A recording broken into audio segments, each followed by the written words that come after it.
Hi, അപ്പോൾ അലിൻ ജോസാണ്. അപ്പോൾ നമ്മൾ മുമ്പിലിരിക്കുന്നത് തിയേറ്റർ റിവ്യൂ സ്റ്റാർട്ട് ചെയ്തിട്ടുള്ള ഫസ്റ്റ് തിയേറ്റർ റിവ്യൂവർ ആണ് നമ്മുടെ.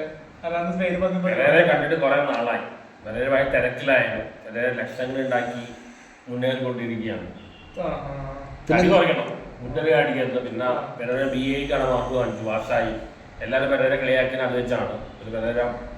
പിന്നെ ഇപ്പൊ ഞാനിപ്പോഴും അങ്ങനെ ഇട്ടേക്കുന്നത് ആൾക്കാര് മറ്റേ ഒരുമിച്ച് ഇരിക്കുന്ന സമയത്ത് ഗേ എന്ന രീതിയിലൊക്കെ പറയുന്നുണ്ട്. അപ്പൊ അതൊക്കെ മോശമായിട്ടുള്ള കാര്യം. അതിനെപ്പറ്റിയാണ് എന്താ പറയുക, ഈ നമ്മൾ രണ്ടുപേരും ഒരുമിച്ച് മുട്ടിയിരിക്കുന്ന ഇന്റർവ്യൂ എടുത്തിട്ടുണ്ടല്ലോ, മനസ്സിലായി? അങ്ങനെ എടുത്തെന്നും പറഞ്ഞ് ഗേ ആണോ പറയും? അങ്ങനൊന്നല്ല, ഞാനും അങ്ങനത്തെ ആളല്ല, പെരേര അങ്ങനത്തെ ആളല്ല. ചേട്ടന് ഏതെങ്കിലും പുരുഷനെ ഗേ ആയിട്ട് കണ്ടിട്ടുണ്ടോ? ആരും കണ്ടിട്ടുണ്ടോ? ആരെങ്കിലും ഗേ ആയിട്ട് മനസ്സിൽ ഓർത്തിട്ടുണ്ടോ? ഞാൻ എനിക്ക് പെണ്ണുങ്ങളോടെ രണ്ടുപേരും പെണ്ണുങ്ങളോട് അട്രാക്ഷൻ ഉണ്ട്. അത് ഓപ്പോസിറ്റ് സെക്സിനോട് നിങ്ങൾക്ക് താല്പര്യമുള്ളത്. അത് സാധാരണ എല്ലാ ആളുകളും സ്ട്രെയിറ്റ് ആണ്. പിന്നെ അണ്ണാ, ഈ അടുത്തൊക്കെ പറയണു AJPയും ആറട്ടനും തമ്മിൽ ഒരുപാട് പ്രശ്നങ്ങളുണ്ട്, ഒരു ഫാൻസ് ഫൈറ്റ് നടക്കുന്നുണ്ട്.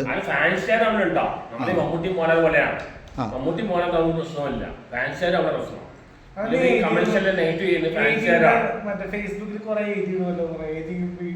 ഇയാളെ കുറിച്ച് പറയും, ഞാൻ ഇതിനെ കുറിച്ച് പറയും. അതൊന്നും വലിയ കാര്യമൊന്നുമല്ല. ഞാൻ ഇയാളെ കുറിച്ച് പറയും, ഇയാളെ കുറിച്ച് പറയും. അതൊന്നും വലിയ കാര്യമൊന്നുമല്ല. ഇത് ഫാൻസുകാരുണ്ടാകുന്ന പ്രശ്നങ്ങളാണ്. ലാലേട്ട് മമ്മൂക്ക് എടുത്തിട്ട് അവര് നമ്മൾ യാതൊരു പ്രശ്നമില്ല. ഇപ്പൊ നടിമാരെ പറ്റിയാണ് ഞാൻ പറയാറില്ല, ചില രീതിയിൽ ഹോട്ട് ആയിട്ടൊക്കെ പറയുന്നത്. ഞാൻ പറയാറില്ല, നിർത്തിയില്ലോ. 5-6 മാസമായിട്ട് ഞാനിപ്പോ അങ്ങനത്തെ പറയാറില്ല.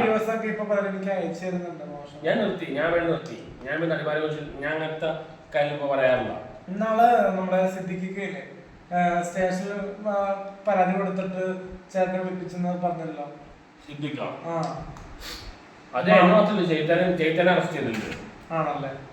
ചേട്ടന് ഇങ്ങനത്തെ മറ്റേ ഇഷ്യൂസ് സ്വയം ക്രിയേറ്റ് ചെയ്യുന്നതാണോ അല്ലെങ്കിൽ നീ എന്തെല്ലാം പ്ലാൻ ചെയ്യും? നീ വയറിലായ പ്ലാനിങ്.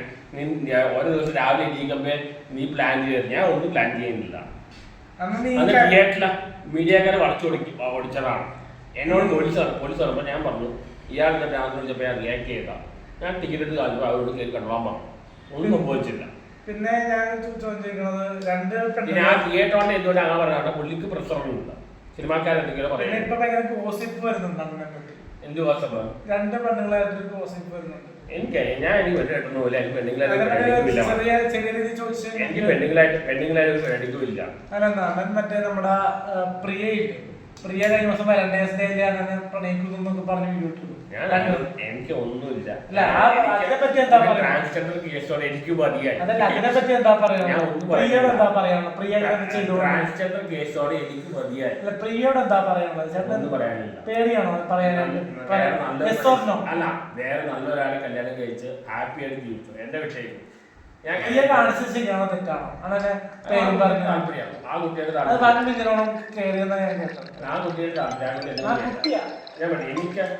ട്രാൻസ്ജെൻഡർ കേസോടെ ഞാൻ സ്ത്രീകളോട് പറയുന്നത് നമ്മൾ പെട്ടു പോരാ.